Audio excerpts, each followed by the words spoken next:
Evening, everybody. I'm Paul Rouse from Boston, Manchester, 52. Hair by Fifi, if you're wondering. Yeah, that's my son over there as well, causing all the trouble. Little shit. I told him, don't be a prick, but you know, you can bring him up. You can bring him up. What can you do? Yeah. Anyway, I was thinking recently about romance, and I was thinking that the romance has sort of died a bit in coupling, you know. Because you've got all these finger-swiping, mobile-centric rating, dating apps for iOS and Android. But I mean, I remember our eyes meeting over a crowded room, you know? And the only time you needed your finger was when you got to second base.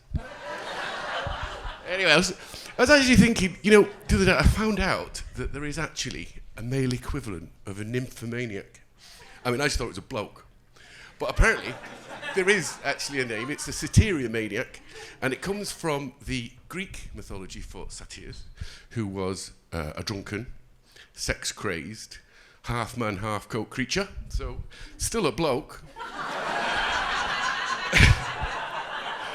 Yeah, that's where we get the word horny from. And honestly, you cannot blame men for being horny as much as you can blame a fart for being smelly, to be honest. Anyway, yeah, so my wife, Anne-Marie, she's very beautiful. Thought I'd leave that there. Anyway, I'm here to stand up for the dopier sex, I guess, you know? I think men have a hard time of it. I mean, I do understand that men are often like dogs on heat, running around with a big, fat, stupid, hairy faces, slobbering everywhere, holding their dicks, thinking, where am I going to put it next?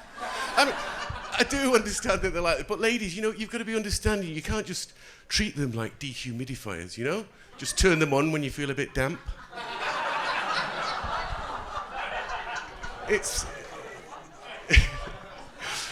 not right, you know, like if you had a dog, you'd take it out for regular exercise, wouldn't you? You'd always take it out for a walk. Same with men. Got to take him out for a walk. Poor guy married to her, honestly.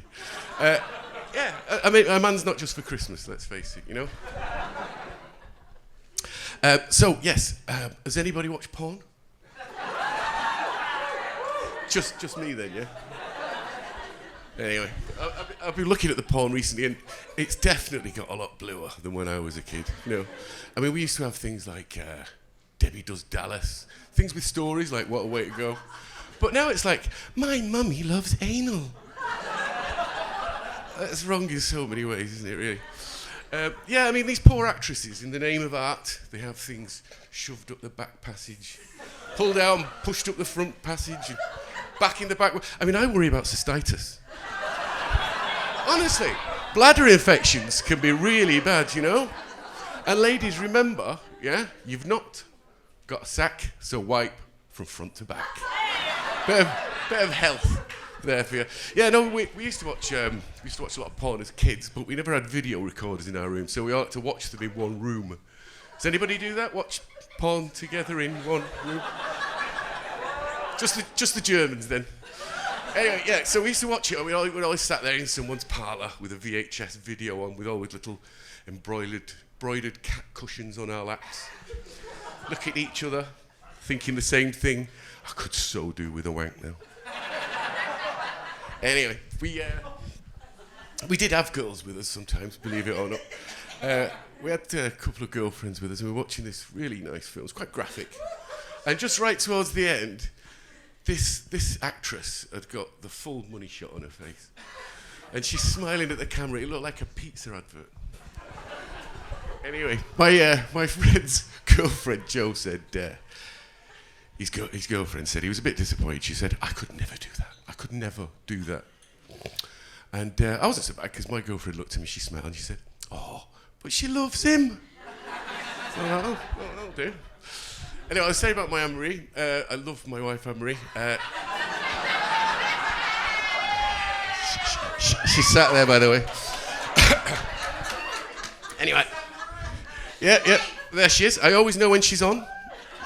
And it's not because I actually track her period. I'm just not that. Jesus. That was a period, by the way, yeah. So, Yeah, and I don't even notice a mood. I'm just seriously not that sensitive. No, I notice because of the period knickers. Honestly, these things are thick black nylon. She pulls them up, yanks them up, all the way over her belly button. Honestly, when the periods are on, all bets are off. There's nothing happening. And just at the gusset there's like a little couple of sort of dove wings poking out. Honestly, it looks like she's going to do some sort of camel toe magic trick. Yeah, she makes Bridget Jones look like some kind of Victoria's Secrets model. And she wears them for 2 fucking weeks. Anyway, I thought I'd just leave you with one moral question. One moral question. You're on a one-night stand. It's all going very, very well. You're actually there. You're jumping on it. You're going for it. You're on your vinegars. You're about to orgasm. You know, do the daft face.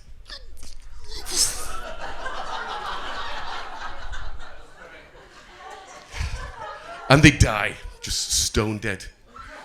What do you do? Do you carry on?